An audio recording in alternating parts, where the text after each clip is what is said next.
Hello everyone, welcome to Gracy beauty blogs.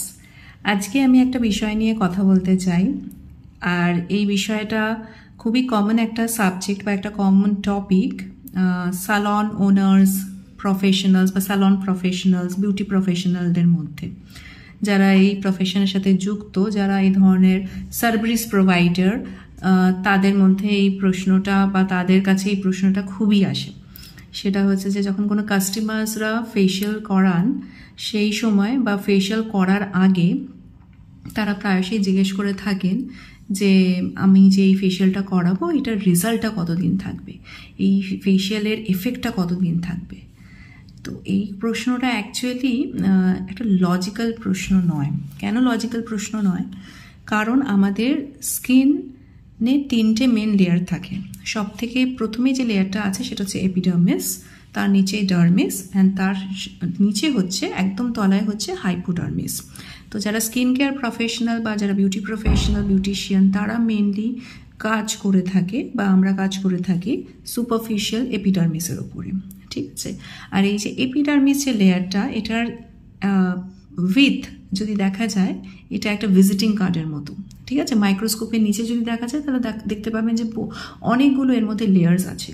তো এপিডার্মিসের সব থেকে নিচে যে লেয়ারটা রয়েছে সেইখানে স্ট্রাটাম জার্মিনেটিভাম তাকে বলা হয়। ওখানে কন্টিনিউয়াসলি নতুন সেল তৈরি হচ্ছে এবং এই সেলগুলোই আস্তে আস্তে উপরের দিকে উঠে আসে এবং তার মধ্যে ম্যাচিওরিটি আসছে এবং সেটা কিছুদিন পরে মরা কোষে পরিণত হয়ে বেরিয়ে যায়। এই প্রসেস যেটা হয় সেটা 21 থেকে 28 দিনের মধ্যে হয়ে যাচ্ছে।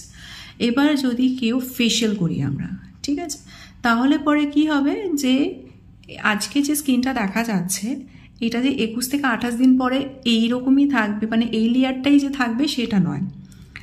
ওকে, সো এই কোয়েশ্চেনটা খুবই মানে ঠিক লজিক্যাল বলা যাবে না, যেখানে ক্লায়েন্ট জিজ্ঞেস করছে যে কতদিন থাকবে রেজাল্টটা। কারণ রেজাল্টটা ডিপেন্ড করে বা স্কিনটা ভালো হওয়ার ক্ষেত্রে অনেকগুলো ফ্যাক্টরস রেসপন্সিবল হয়। যেরকম হচ্ছে যে তার খাওয়া দাওয়া, তার লাইফস্টাইল কীরকম, সে কীরকম স্কিন কেয়ার করে, তার জেনেটিক ফ্যাক্টরও কিন্তু রেসপন্সিবল, তার স্ট্রেস লেভেল কীরকম আছে।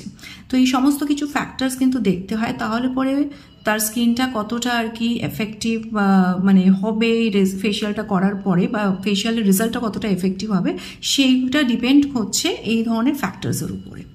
ওকে, সো এই কোয়েশ্চেনটা আর কি ঠিক মানে প্রপার নয় যে আমি ফেশিয়াল করলাম আর আমার ফেশিয়াল করার পরে আমি রেজাল্টটা আমি কতদিন দেখতে পাবো। আজকে আমার ফেশিয়াল হয়ে গেল, এবার এই যে স্কিনের যে লেয়ারটা এটাই যে আমার 21 দিন পরে এই লেয়ার থাকবে তা নয়। এটা কোনো কাপড় নয়, জামা কাপড় নয় যে আমি কেচে আমি ধুয়ে রেখে দিলাম আলমারির মধ্যে। আমার স্কিন কিন্তু কন্টিনিউয়াসলি আর কি রিনিউ হচ্ছে, ঠিক আছে। তো আজকে যেটা আমি করলাম সার্ভিস, তো এই স্কিনে কিন্তু আমার 21 ডেজ বা 28 ডেজ বা এটা অনেক সময় এক্সটেন্ডও করে বয়সের সাথে সাথে, এবং যারা টেক কেয়ার করে না তাদের ক্ষেত্রে তো এই সেম জিনিসটা কিন্তু দেখতে পাওয়া যাবে না। তো রেজাল্ট কিন্তু থাকবে না অবভিয়াসলি, যদি আমি কোনো স্কিন কেয়ার কিছু না করি, প্রপারলি আমি খাওয়া দাওয়া না করি, আমি যদি ভালো করে লাইফস্টাইল আমার মেনটেন না করি, হোম কেয়ার রেজিমেন না ফলো করি। তো that is why it is very very important কি আমরা প্রপারলি যদি স্কিন কেয়ার করি, রেগুলার বেসিসে করি, তাহলে কিন্তু আমাদের স্কিনটা ভালো থাকবে এবং এটা একটা লাইফ লং ব্যাপার। মানে এরকম নয় যে আজকে ভালো করবো বলেই আমার এটা কিন্তু এরকমই রেজাল্ট থাকতে হবে।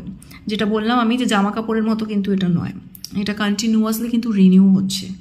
তো ফেশিয়ালে অনেকেই বলে থাকেন তো আমি ওই ফেশিয়ালটা করেছিলাম অনেক দিন, রেজাল্ট কি হয়েছে সেটা হলো যে হতে পারে যে ফেশিয়ালটা করা হয়েছিল তার মধ্যে যে ইনগ্রিডিয়েন্টগুলো ইউজ করা হয়েছিল সেটা তার স্কিনের জন্য খুবই ভালোভাবে আর কি এফেক্টিভলি কাজ করেছিল, এবং তার দরুন কি হয়েছে যে নতুন সেলগুলো তৈরি হচ্ছিল, ওটাও আর কি বেটার তৈরি হচ্ছিল, এবং সেটার দরুনই। আর হতে পারে যে ওনার সেই সময় কোনো স্ট্রেস ছিল না, লাইফস্টাইল ঠিকঠাক ছিল, খাওয়া দাওয়া ঠিকঠাক করছিলেন, তো তার দরুন ওনার স্কিনটা বেটারের দিকে গেছিল।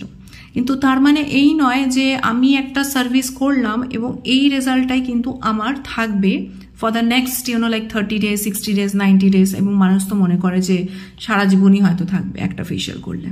ওকে, সো এই হচ্ছে ব্যাপার। আর আপনারা যদি এরকম অনেক ইন্টারেস্টিং ভিডিওস দেখতে চান বা আপনাদের কাছে যদি কোনো টপিক থাকে তো আপনারা রেজ করতে পারেন, আর আমি ট্রাই করব তার আনসার দিতে, ঠিক আছে। থ্যাংক ইউ সো মাচ এটা দেখার জন্যে, আর প্লিজ আমাকে লাইক, শেয়ার অ্যান্ড সাবস্ক্রাইব করুন। Bye bye.